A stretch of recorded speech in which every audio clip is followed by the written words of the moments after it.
আচ্ছা, দেয়াল যদি কথা বলতে পারতো তাহলে বিশাল যে স্থাপনাটি দেখছেন এটি শোনাতো ১৫০০ বছরের জানা অজানা সব গল্প, যা ইতিহাসের পৃষ্ঠায় লেখা হয়নি। কারণ এটি প্রায় ১৬০০ বছরেরও বেশি পুরনো এবং সমুদ্র পৃষ্ঠ থেকে প্রায় ১০০ কিলোমিটার উঁচুতে পাহাড়ের গায়ে এর অবস্থান, যার নাম সুমেলা মনাস্ট্রি বা সুমেলা মঠ। তুরস্কের পন্টিক পর্বতের পাথরের কোলে দাঁড়িয়ে থাকা এই মঠ খ্রিস্টীয় ৪র্থ শতকের গর্ভ থেকে শুরু করে রোমান সাম্রাজ্যের উত্থান পতন, অটোমান খিলাফতের স্বর্ণযুগ এবং আধুনিক তুরস্কের স্বাধীনতার লড়াই সব কিছুই দেখেছে। বসুন্ধরা ডায়াপেন্ট এখন আরও উন্নত। এই হট এয়ার থ্রো টপশিট দ্রুত শোষণ করে সোনামণিকে দেয় কোমল অনুভূতি। চারপাশে ঘন সবুজ বন, ঝর্ণার সুর আর পাখির ডাক মিলে একাকার হয়েছে এই মঠ, যা শুধু এক ধর্মীয় স্থান নয়, এটি ইতিহাস, সংস্কৃতি ও প্রকৃতির এক অসাধারণ মিশ্রণ।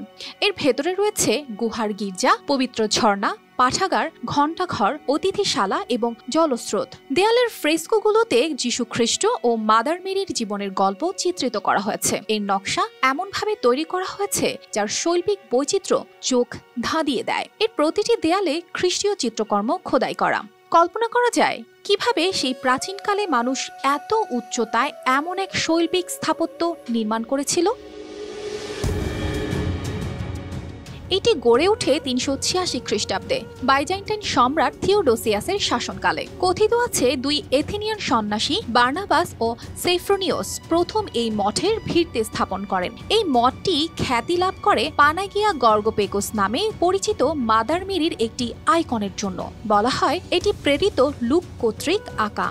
এটি একাধিকবার ধ্বংস হয়েছে ও পুনরুদ্ধার করা হয়েছে বিভিন্ন শাসকের অধীনে। ৬ষ্ঠ শতকে বাইজান্টাইন সেনাপতি বেলিসারিয়াস এটি পুনর্নির্মাণ করেন। সুমেলা মঠের স্থাপত্য উন্নতির জন্য অটোমান সাম্রাজ্য বিশেষ ভূমিকা রেখেছিল।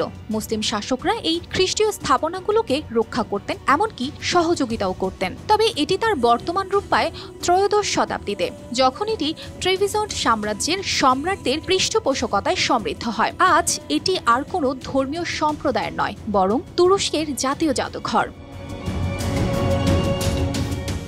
সম্প্রতি মঠটির সংস্কার করা হয়েছে। পাথরে পাহাড় থেকে খসে পড়া পাথরের ঝুঁকি মোকাবিলায় মঠের চারপাশে স্টিলের রড বসানো হয়েছে। সংস্কার কাজের সময় একটি গোপন গুহা আবিষ্কার হয়েছে, যার দর্শনার্থীদের জন্য অতি আকর্ষণ। মঠের পুরনো ফ্রেস্কোগুলোকেও পুনরুদ্ধার করা হয়েছে সূক্ষ্ম যত্নে, যাতে ক্ষয়ক্ষতির চিহ্ন মুছে ফেলে ঐতিহ্যকে পুনরুজ্জীবিত করা যায়। ইস্তাম্বুল থেকে গাড়িতে ১৩ ঘন্টার যাত্রা অথবা ২ ঘন্টার ফ্লাইটে পন্টিক পর্বত পৌঁছানো যায়। পাহাড়ের কোলে প্রকৃতির একান্ত নীরবতার মধ্যে সুমেলা মঠে আপনিও ঘুরে আসতে পারেন। অর্পিতা জাহান, RTV।